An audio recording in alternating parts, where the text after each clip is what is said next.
The ghost game that ended in terror. The scream tore through the night like glass shattering in a quiet room. Neighbors later said it was the kind of sound that froze you in place, raw and desperate, like someone begging for their life. Inside the cramped living room of a suburban house in Detroit, 4 teenagers were huddled around a makeshift board of letters written in marker. Their trembling fingers hovered over an upside-down glass cup that was supposed to slide across the surface on its own.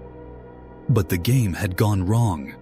The candles they lit flickered violently, though no windows were open. The walls seemed to breathe with them, inhaling when they held their breath, exhaling with a whisper that none of them wanted to admit hearing. Then, without warning, the heavy basement door slammed shut with such force that picture frames crashed from the wall. That was when Evan's body went rigid.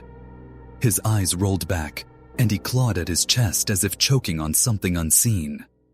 The others, Lisa, Jordan, and Mark, watched in terror, not knowing whether to pull him away from the board or run for help. Lisa screamed his name, shaking him, but his lips only moved to form words that were not his own. "You opened it. You can't close it." His voice was deep, guttural, as if someone else had spoken through him. Then he collapsed. The glass cup shattered on the floor. The room was silent, except for the sound of their own hearts pounding. That was the moment everything changed. The moment when what had begun as a late-night prank turned into a nightmare. None of them would escape unchanged. Hours earlier, it had all seemed harmless. Jordan had suggested the game first. He'd heard about it from a cousin, something people in another country used to summon spirits. They called it the ghost game. All you needed was paper, letters, and something smooth to guide the answers. Simple, fun, a joke to tell later at school. Lisa hesitated.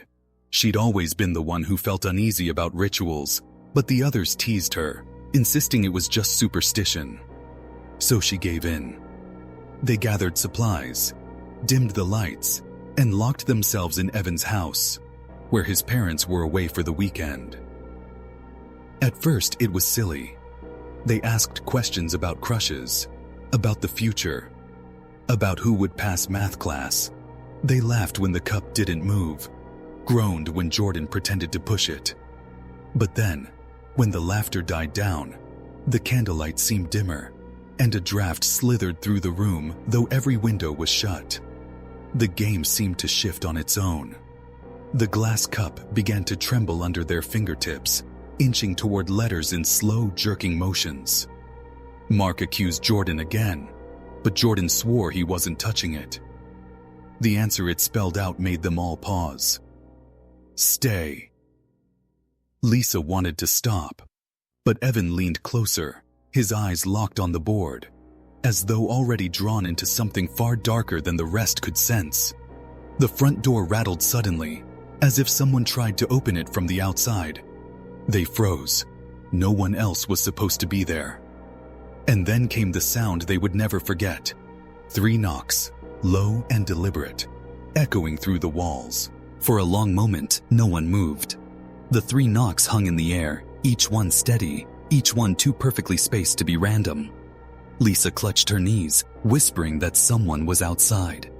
Jordan forced himself to laugh, though it cracked in his throat. Probably the wind, he muttered, but they all knew it wasn't. Mark went to the front window and peeled back the curtain with shaking fingers. The street outside was quiet. A single street lamp buzzed, its light flickering over empty driveways and silent houses. No one was there. When he turned back, the others were staring at the board. The glass cup they had left shattered on the floor was somehow whole again, resting neatly in the center of the paper as if it had never broken. None of them had touched it. Lisa wanted to end the game, to tear up the paper and throw it away, but Evan's voice stopped her. He was pale, beads of sweat glistening on his forehead. "We can't end it until it lets us," he whispered. His eyes were fixed on the letters, unblinking. "Evan, stop scaring her," Jordan said, forcing a smirk. But even he couldn't keep his hand from trembling. The temperature in the room dropped sharply. Their breaths puffed out in faint mist. though the heater was still humming. Lisa wrapped her arms around herself, trying to steady her breathing. "This isn't funny anymore," she said, her voice small. Mark, trying to be the bravest, slammed his hand down on the board and pushed the cup across the paper. "There, game over." But the cup resisted. No matter how hard he shoved, it wouldn't leave the center. It was as if something invisible held it there. His face drained of color. He yanked his hand back. Then, without warning, the letters began to shift. Not the paper, just the letters themselves.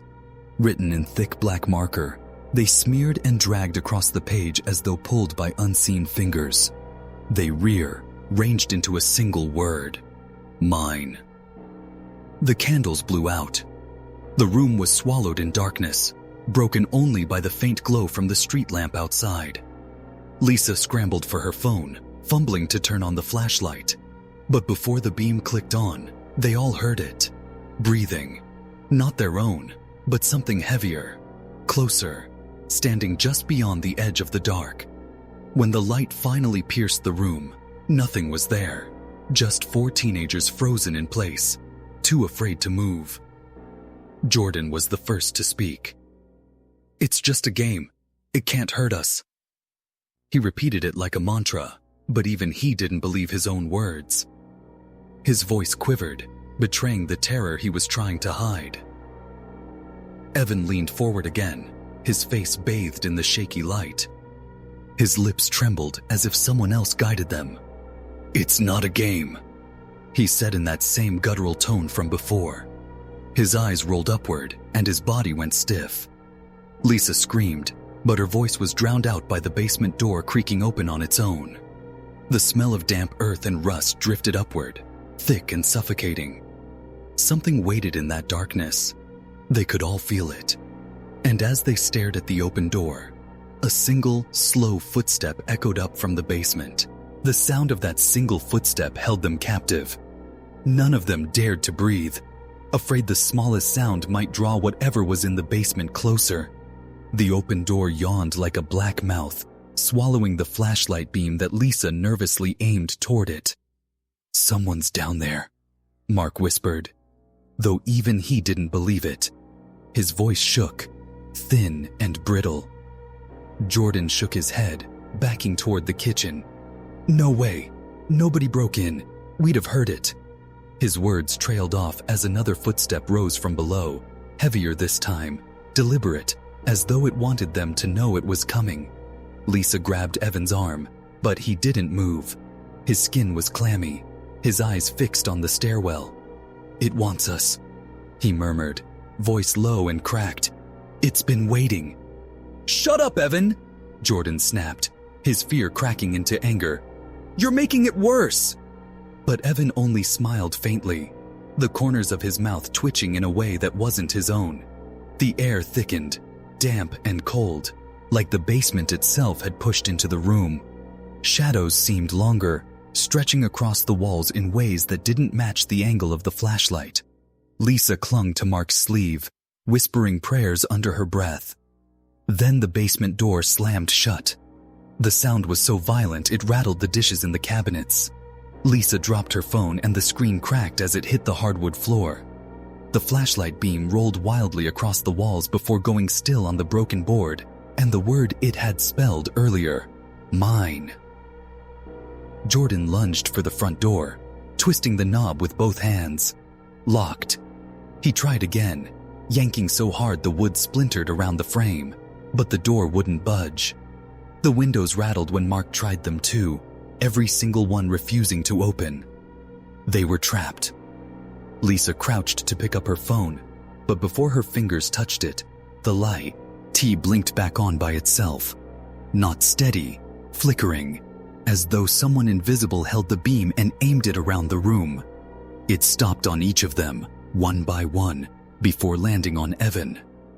He stood perfectly still, staring at the board. His lips moved again. "Ask it," he whispered. "No," Lisa said, tears brimming. "We're done. We're done." But the board scraped against the floor by itself, dragging toward her knees. The sound of paper against wood was soft, but it sliced through the silence like a blade. Jordan grabbed the board and ripped it in half, tearing the paper down the middle. He threw it into the empty fireplace. There, it's over. For a heartbeat, relief washed over them. The air seemed lighter, the house quiet again. Lisa clung to that silence, convincing herself it had ended. Then every cabinet in the kitchen flew open at once. Dishes shattered across the floor. The light bulb above them popped, raining sparks, plunging them back into near darkness. And over the chaos came a voice, low, layered, not from any of them. You can't leave. The voice echoed through the house, deep and hollow, vibrating in the walls as if the house itself had spoken. Lisa screamed and stumbled back against the couch. Mark grabbed a broken piece of wood from the shattered furniture, holding it like a weapon, though he knew it was useless. Jordan kept pulling at the door until his hands were raw, shouting for help that would never come. Evan, though, didn't move. His body swayed gently, like a puppet held up by invisible strings. His eyes were wide, pupils swallowed in black. It's here, he whispered. It's been here the whole time. The board in the fireplace should have burned, but when Lisa glanced at it, the paper wasn't ash. It was whole again, the letters glowing faintly in the dark. The cup slid back onto it, scraping across the brick. Waiting. No, Lisa muttered, shaking her head. We're not playing anymore. But the board seemed to pulse, drawing them toward it. The words spelled out letter by letter, the cup jerking beneath unseen fingers. Stay. The basement door creaked open again, slow this time, as if something was climbing the stairs. Heavy breaths filled the room, louder, closer, suffocating. The flashlight beam flickered wildly and then went out for good. In the darkness, Mark swung the wooden shard at the sound of movement, but it connected with nothing. Instead, something icy brushed his arm. Fingers, long and skeletal. He dropped the wood and collapsed to the floor, gasping. Jordan grabbed him, trying to pull him up, but then he froze. From the corner of the room, two pale shapes glowed faintly, hovering like eyes. They didn't blink. They just watched. Don't look at it, Evan muttered in that strange borrowed voice. If you look at it, it follows you. Lisa squeezed her eyes shut, sobbing, but Jordan couldn't. His gaze locked on those pale eyes until a shadow peeled itself from the corner. A figure, tall and formless, stretched across the wall and ceiling as if it had no true body, only darkness that filled every empty space. The voice came again, deeper this time, rattling their bones. You opened it. Lisa grabbed Evan's arm, shaking him desperately. Tell us how to stop it. But Evan only smiled, that hollow grin that didn't belong to him. There is no stopping it, only staying. The last candle sputtered out. The neighbors later told police they heard screams, furniture crashing, and then silence. When officers finally forced their way inside, they found the house empty.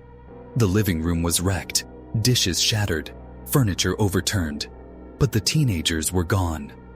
All that remained was a piece of paper on the floor, a circle of letters drawn in black marker. The glass cup rested in the center, pointing to a single word: mine. And though the house was declared abandoned, people in the neighborhood still say that if you walk past late at night, you'll hear 3 deliberate knocks from inside. Always 3, always waiting.